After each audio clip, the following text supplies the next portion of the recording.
আপনি আমার টাকা বুঝিয়ে দিন, আমি আর আপনার কাছে কাজ করতে পারবো না। এরকম জঘন্য 2 নম্বরই কাজ করতে আমি চাই না। দেখ দয়াল, এখনো বলছি কাজটা তুই ভালো করছিস না, এর পরিণাম কিন্তু খারাপ হবে। পরিণাম যাই হোক, আপনাদের সাথে এই জঘন্য কাজ আমি আর করতে পারবো না। আরে দয়াল, মাথা খারাপ করছিস কেন? ভালো করে ভেবে দেখ, এতদিন তো সৎ পথে কাজ করলো, কিন্তু কি পেলাম আমরা? আর যখন আমরা কটা টাকার মুখ দেখলাম তখন মনে হচ্ছে এটা জঘন্য কাজ। দেখারও তুই টাকার লোভে অন্ধ হয়ে গেছিস, তাই বুঝতেও পারছিস না কি জঘন্য কাজটাই না শুরু হয়েছে। রাস্তাঘাটের অসহায় প্রাণীগুলোকে এইভাবে খুন করে তাদের মাংস লোকজনকে খাওয়াচ্ছে ওই শয়তানটা। হ্যাঁ রে ঢ্যামনা, তা তো বলবি। পাঠাটা, খাসিটা, মুরগিটা মেরে খাচ্ছিস, তখন মনে হয় না ওটা জঘন্য কাজ? আর রাস্তার কুকুর বিড়ালগুলো মেরে খেলেই মনে হচ্ছে ওটা জঘন্য কাজ। তোরা যা পারিস কর, আমি আর আজ থেকে তোদের সঙ্গে কাজ করতে পারবো না। যা যা করতে হবে না। তুই কি ভাবলি তুই না এলে আমার কাজ বন্ধ হয়ে যাবে, দোকান উঠে যাবে? সে গুড়ে বালি। দয়াল আর কোনো কথা না বলে চুপচাপ বেরিয়ে চলে গেল দোকান থেকে। বিলাস আর হারু একে অপরের দিকে তখনও একভাবে তাকিয়ে আছে। বিলাস বলল, এবার তাহলে কি করবো রে হারু? ও আবার বাইরে গিয়ে সবাইকে বলে বেড়াবে না তো? আরে অত ভেবে লাভ নেই, ও বেটা তার কাটা আছে, কদিন পর পেটে টান পড়লে আবার কাজ করতে চলে আসবে। হ্যাঁ, বিষয়টা আর গুরুত্ব দিল না তারা কেউই, যে যার কাজেই ব্যস্ত হয়ে গেল। অন্যদিকে দয়াল সাইকেল চালিয়ে একা বাড়ি ফিরছে নিমাই ঘোষের বাঁশবাগান দিয়ে। টিপটিপ করে বৃষ্টি পড়া শুরু হয়েছে। হঠাৎ আকাশ বাতাস কাঁপিয়ে একটা কর কর করে আস্তে আস্তে তার মাথার রাগটা কমতে শুরু করেছে। একটা সাইকেল চালিয়ে আসছে দয়াল। এমন সময় হঠাৎ সে দেখতে পেল রাস্তার উপর একটা নিম গাছ উপড়ে পড়ে আছে। যা সালা, এখনো ঝড় বৃষ্টি শুরু হলো না, গাছ উপরে পড়ে গেল। না যাই, গাছটা একটু রাস্তার ধারে সরিয়ে দিকে। দয়াল সাইকেল থেকে নেমে নিম গাছটা টেনে সরাতে যাবে, ঠিক তখনই দেখতে পেল দুটো সন্ডা গোছের লোক লাঠি হাতে তার সামনে এসে দাঁড়িয়েছে। কে রে তোরা, এইখানে কি করছিস? আর কোনো কথা বলার সুযোগ দিল না। সেই লোক দুটো হাতের লাঠিটা মাথার ওপর তুলে সপাটে বসিয়ে দিল দয়ালের মাথার ওপর।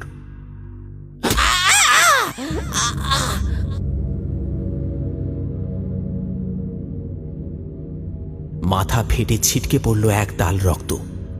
তারপর সব চুপ। ঝড় বৃষ্টির রাতে এই নির্জন বাঁশবাগানে দয়াল খুন হল। তারপর সেই দুইজন আগন্তুক দয়ালের লাশটা টেনে নিয়ে চলে গেল বাঁশবাগানের দিকে। এইভাবেই কেটে গেল কয়েক মাস।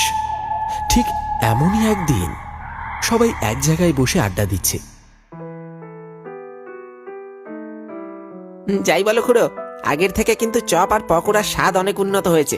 আহা, চপ খেলে মনে হয় পকোড়া খাচ্ছি, আর পকোড়া খেলে মনে হয় বিরিয়ানি খাচ্ছি। একদম ঠিক কথা বলেছিস পটল।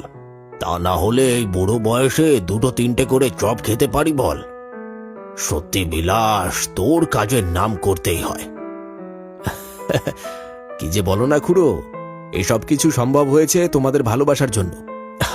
আমি চেষ্টা করব যাতে আরো ভালো চপ পকোড়া বানাতে পারি। দাউ দাউ করে জ্বলছে আগুন। আগুনের ওপর বসানো আছে সেকেলের একটা লোহার জব্বর কড়াই। এক কড়াই তেল এক নাগাড়ে চপ ভেজে চলেছে রোগা পাতলা গোছের একটা ছেলে। আগুনের তাপে মুখ ভেঙছে, হাঁপিয়ে উঠছে থেকে থেকে। চপের গন্ধে ম ম করছে চারিদিক। ফটিকগঞ্জে সন্ধ্যের পর ছেলে ছোকরা সহ বুড়োরাও এসে ভিড় জমাচ্ছে চপমহলে। বিখ্যাত এই চপের দোকানের নাম অনেক দূর দূরান্ত পর্যন্ত ছড়িয়ে পড়ায় বিলাসবাবুর ব্যবসা ফুলে ফেঁপে উঠেছে।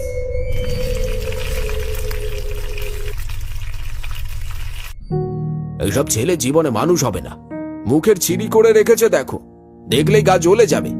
কাল থেকে আর দোকানে আসার দরকার নেই, যেখানে পারিস কাজ দেখে নে গাজা। সালা, আমার দোকানে থাকবি, আমার খাবি, আর আমার দোকানে লোকসান করবি।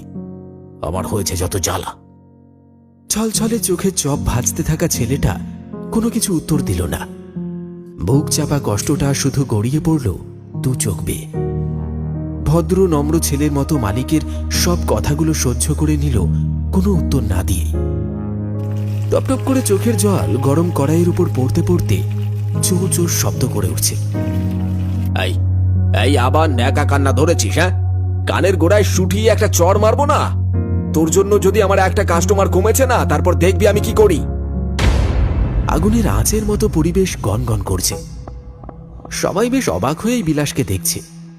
কি মুখটাই না বাজাচ্ছে, কি মুখটাই না চালাচ্ছে 4 দিন আগে আসা ওই নতুন ছেলেটার ওপর। কেউ কিছু বলতেও পারছে না সাহস করে। কাঠের বেঞ্চের ওপর জগজীবন বাবুরা বসেছিলেন।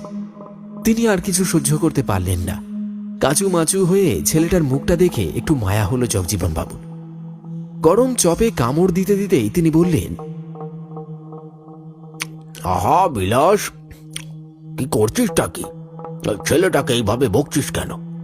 ওর দিকটাও একবার ভাব। বাচ্চা মানুষ, অত কিছু কি আর বোঝে? ওর মনের অবস্থাটা তো একবার ভেবে দেখ। বাপ মরা ছেলে, তা তো তোর কাছেই পড়ে আছে বল, দুটো টাকার জন্য। কিছুদিন যাক, দেখবি আস্তে আস্তে সব ঠিক হয়ে যাবে। লোকটির কথায় বিলাসবাবু একটু চুপ করলেন। পরবর্তী সময় তিনি আর কিছু বললেন না। যতই হোক বয়োজ্যেষ্ঠ মানুষ, তার মুখের ওপর তো আর কিছু বলা যায় না। পরিবেশটা একটু শান্ত হতেই আবার যে যার কাজে মনোনিবেশ করল। গরম চপে কামড় দিতে ব্যস্ত হলো সকলে। এমন সময়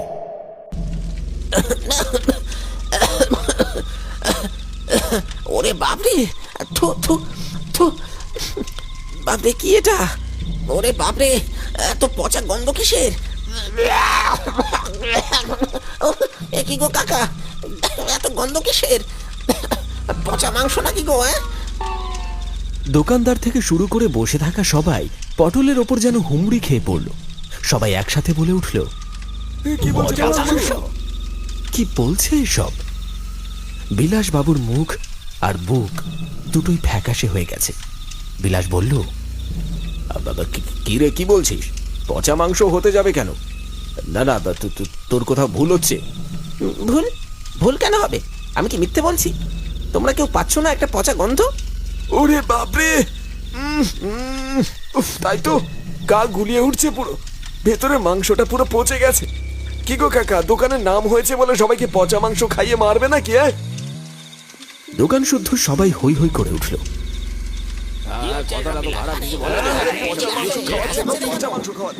দোকান শুদ্ধ সবাই হই হই করে উঠল। বিলাসবাবুর মুখটা কেমন যেন কাচুমাচু হয়ে গেছে। এবার তার ব্যবসা লাটে উঠবে, এই কথা ভেবে তিনি ভেঙে পড়েছেন। কি উত্তর দেবেন কিছু ভেবে উঠতে পারছেন না। আস্তে আস্তে মাংস পচা গন্ধটা যেন ছড়িয়ে পড়ছে চারিদিকে। এ বাবা, এটা মাংস পচা না, মরা পচা গন্ধ।